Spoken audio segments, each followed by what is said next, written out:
संतरों की चोरी। श्री राधे राधे। स्वागत है आपका रोचक कहानियों में। लाली की गौशाला घर से कुछ दूरी पर थी। गौशाला के ऊपर ताऊ जी के संतरों का बहुत बड़ा बगीचा था, जिसकी देखभाल ताऊ जी खुद ही करते थे। ताऊ जी के बगीचे में पेड़ों पर ढेर सारे संतरे लगे थे। लाली की सहेली हिना और उसका भाई गोलू दोनों ने लाली से कहा, लाली, जब शाम को गाय के साथ जाएंगे तो ताऊ जी के बगीचे से कुछ संतरे तोड़ कर ले जाएंगे। लाली, अगर ताऊ जी ने देख लिया तो बहुत मारेंगे। मुझे ताऊ जी से बहुत डर लगता है और न मुझे पेड़ पर चढ़ना आता है। हिना, कोई बात नहीं, पेड़ पर मैं और गोलू तुम्हें चढ़ा देंगे। बस तुम शाम को जल्दी आ जाना। पहले संतरे निकालेंगे और फिर गाय के साथ जाएंगे। लाली ठीक है कहकर घर चली गई।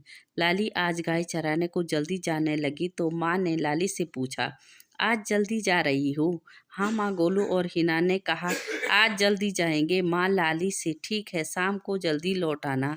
लाली जल्दी से गौशाला गई। वहाँ हिना और गोलू पहले से ही लाली का इंतजार कर रहे थे। गोलू, हिना, लाली जल्दी से बगीचे में घुसे। गोलू और हिना ने लाली को पेड़ पर चढ़ाया और जल्दी जल्दी संतरे तोड़ने को कहा। बच्चे संतरे तोड़ ही रहे थे कि अचानक ताऊ जी की सफेद टोपी दिखी। गोलू और हिना तो भाग गए, लाली पेड़ पर ही अटक गई। लाली को पेड़ पर न चढ़ना आता था और न उतरना। लाली पकड़ी गई। ताऊ जी पेड़ के नीचे खड़े हो गए थे।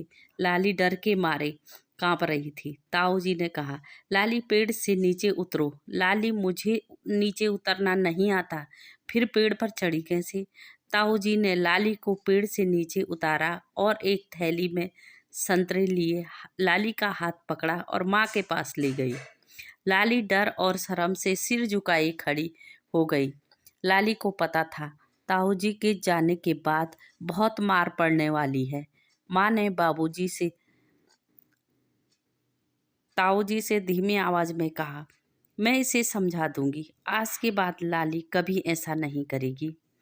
ताऊ जी तो चले गए, पर जब डंडे से लाली की पिटाई हुई तो लाली की समझ में आ गया था, किसी के बहकावे में आकर गलत काम नहीं करना चाहिए।